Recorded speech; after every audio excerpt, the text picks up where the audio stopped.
À Pomquette, il existe depuis des générations la belle tradition du no-lait. Le no-lait est une pâtisserie offerte par les parrains et marraines à leurs filleuls au jour de l'an. Cette tradition existait aussi dans d'autres régions acadiennes. Mais écoutons un peu les gens de Pomquette nous parler de cette tradition d'hier et d'aujourd'hui. Le no-lait, c'était... Le no-lait, ça, on ne sait pas d'où ça vient.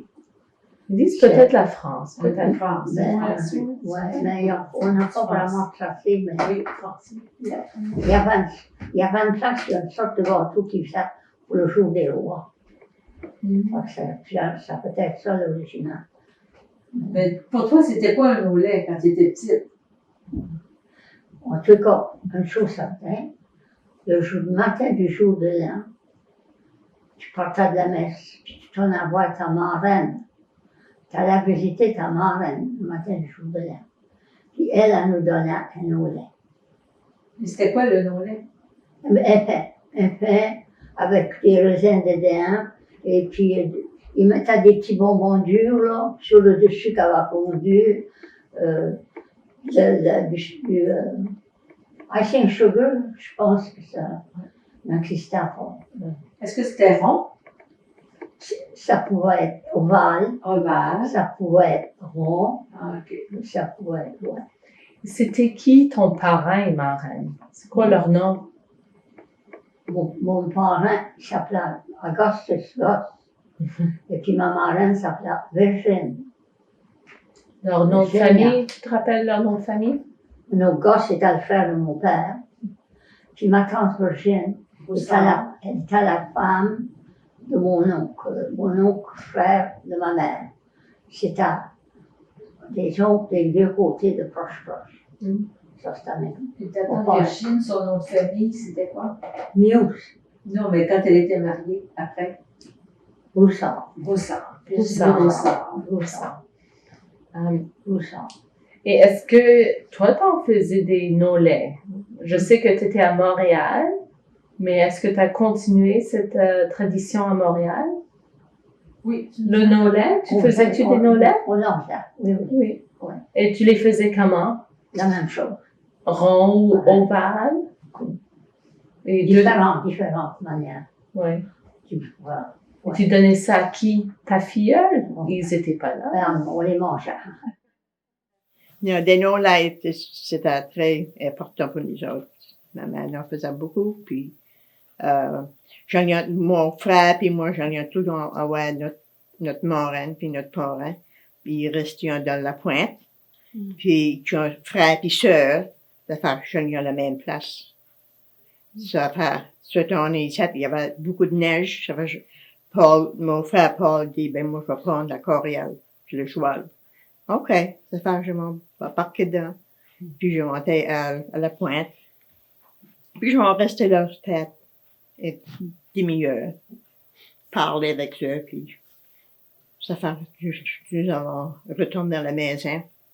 Puis le joual, je crois que le joual finit proche de la grange, il a commencé à galoper, puis qu'il a viré, ça tournait, tippy over, puis on tout tombé dans la neige, avec notre nom là, puis notre petit cadeau. Puis le joual, lui, il a pris right à la grange. Ben, on va sauver notre nom là. Est-ce que tu recevais des no-laits? Non, j'étais trop jeune quand ils faisaient ça. Puis ma marraine puis mon parrain restaient à Boston. Ça fait... Non, j'ai jamais fait ça. Okay. Mais est-ce que tu en mangeais quand même? Oh oui, j'en ai mangé beaucoup. OK. Ma mère le faisait tous les ans.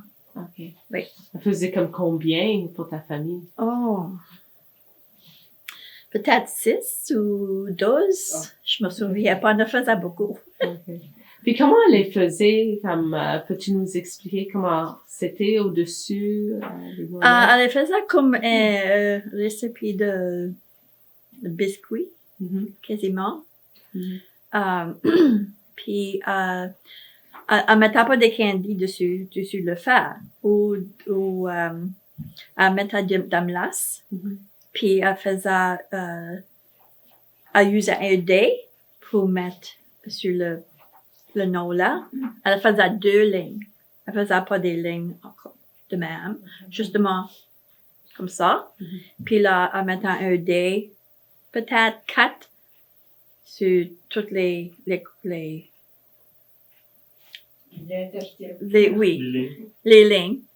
Puis là, elle mettait de la melasse sur le fer. Puis elle mettait du sucre sur le fer de la melasse. Puis elle faisait cuire comme ça pour 20-25 minutes. C'est bon. Dans mon temps, quand je recevais un nolet, c'était chez ma marraine puis mon parrain, qui restait juste à côté de chez moi. Puis cette année ici, je suis allée. Puis il fallait dire, ma grand-mère, elle disait toujours, on n'oublie pas de dire Joyeux Noël. Non, la bonne année puis le paradis à la fin de tes jours. Fait que là, je partais de la maison, j'étais excitée un peu d'arriver chez ma marraine pour mon parrain. Puis là, j'avais oublié ce que je devais dire. Alors, je retournais à la maison, puis ma grand-mère, elle me le répétait. Puis là, je partais. Je pense que j'ai fait ça 2 fois ou 3, je me rappelle pas. Mais j'avais hâte d'arriver chez ma grand-mère, chez ma marraine puis mon parrain pour avoir mon au lait. Puis, c'est tout. That's it. Et t'avais quel âge? J'avais peut-être 7, 8 ans. Je me rappelle pas tellement. À peu près ça. On y allait à chaque année, à partir, disons, de 6 ans jusqu'à 12 ans, peut-être. La neige était haute. Ah, puis il y avait des gros bordées de neige. Là, c'est ça, ça me prenait du temps à revenir à la maison. J'étais poignée dans la neige jusqu'aux genoux.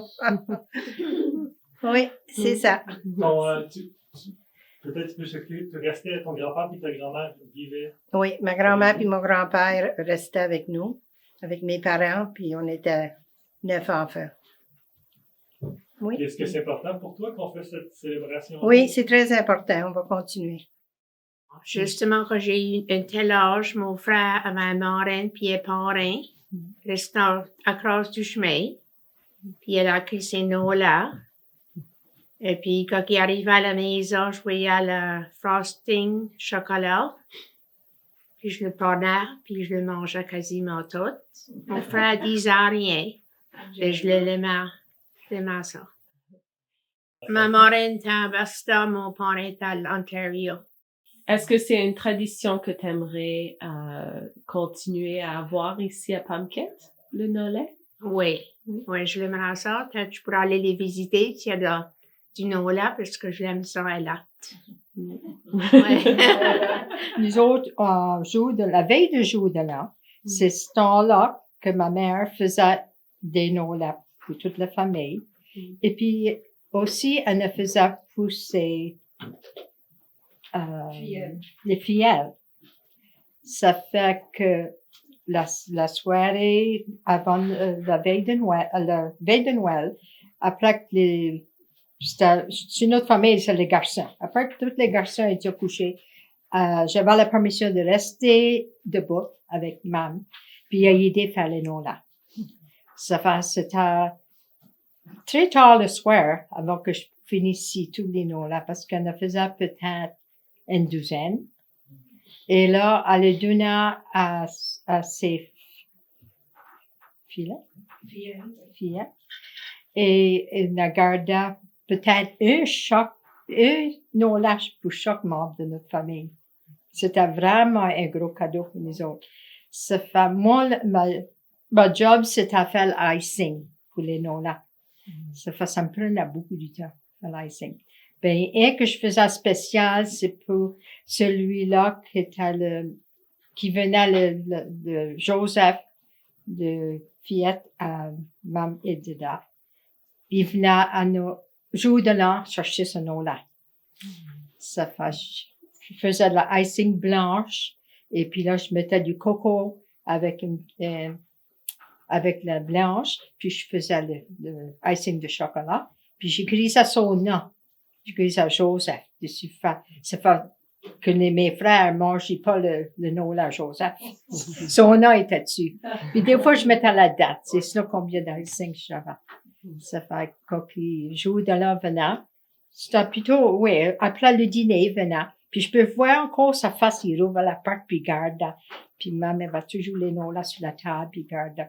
Elle n'avait rien avec son nom dessus. Puis d'habitude, il était dans une boîte, je pense. Et puis là, il prenait ça, là, puis il était assez content, puis il en allait. Puis j'ai entendu après que c'était sa sœur qui mangeait ces noms-là. C'était pas lui du tout! Mon nom est Paul Gagnon et je suis le directeur général de la Société acadienne Sainte-Croix à Pomquette. Je suis très heureux qu'on ait eu la chance de faire cette capsule vidéo-là sur la tradition du no-lait à Pomquette. Pour moi, c'est une tradition très importante dont les aînés sont très fiers et on espère la faire connaître à la nouvelle génération et on espère que les jeunes de la nouvelle génération aimeront cette tradition-là et pourront la faire continuer et l'adapter à leur saveur et à celle du temps d'aujourd'hui. Donc, je tiens à remercier le gouvernement du Canada par le Fonds d'action culturelle et communautaire ainsi que la municipalité du comté de Nantigonish pour leur appui financier pour la mise en place de ce projet. Je remercie aussi tous les bénévoles qui se sont engagés, les bénévoles du groupe Héritage Pomquette, les groupes de la RAN de Pomquette, chaque personne qui a pris du temps pour venir devant la caméra, raconter leurs histoires et trouver du matériel pour faire cette capsule vidéo. Merci à tous et bonne route. Ce qu'on va faire aujourd'hui, c'est que les madames sont venues. Elles vont nous montrer un peu comment faire des no-lait. Donc, ils sont en train de faire des boules maintenant, que vous autres, par la suite, vous allez recevoir. On va laver nos mains avant qu'on fasse cela. Puis vous allez avoir l'occasion de faire votre propre no-lait. Donc, elles vont nous expliquer comment faire cela. On va les mettre dans le four. On va les sortir du four. On va les laisser refroidir, merci. Puis, par la suite, eux autres ont amené la crème fouettée, toutes ces choses pour mettre dessus. Donc, vous allez décorer comme vous le voyez. Madame Jones a aussi fait un différent type de no-lait, qui est plutôt comme du pain, qu'on va peut-être avoir la chance de goûter pendant qu'on attend pour nos no-lait d'être prêts à faire.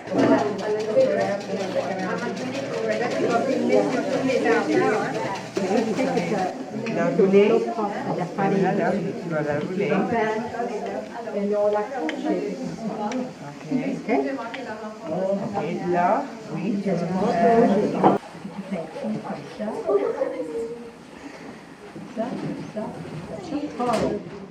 Là, votre nom-là est le nom-là, c'est from the grain. Ah,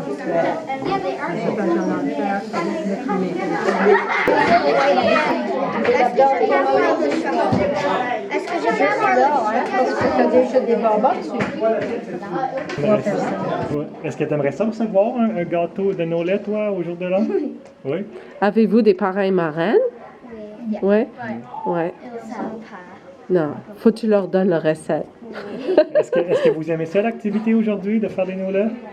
Tu as hâte de goûter? Et toi, Bernice, comment t'aimes ça, l'activité aujourd'hui? Je trouve ça très, très bien. Est-ce que c'est bon? Oui. Ouais. T'as mis quoi sur le tien? Le chocolat et Des petits bonbons, right? OK. Tu fait la même chose, t'as juste mis du crémage blanc, right? Des bonbons. Et vraiment bon. t'as mis quoi sur le tien? Des frostés et des sprinkles. Et des sprinkles. T'es le seul, je pense, qui a mis de la mélasse. Hein? Est-ce que c'est bon comme ça? Ouais? Ça a été une bonne activité de travailler avec les élèves et leur montrer c'est quoi la tradition du no-lait. Qu'est-ce que tu as aimé du no-lait, madame? J'ai trouvé ça vraiment intéressant de voir les élèves qui faire de pas de même avec leurs mains. C'est aimé comme la classe. Moi, j'ai vraiment aimé de vous montrer comment faire les noms-là. Et l'occasion qu'on utilise les noms-là, c'est le jour de l'an. Et puis peut-être que vos parents pourront en faire le prochain jour de l'an. Hein? Madame Jones? Pour moi, c'est un plaisir de travailler avec vous. Je ne sais pas si vous savez, mais moi, j'étais une enseignante à cette école. Et ça fait longtemps que je n'ai pas travaillé avec des jeunes. C'est un vrai plaisir pour vous.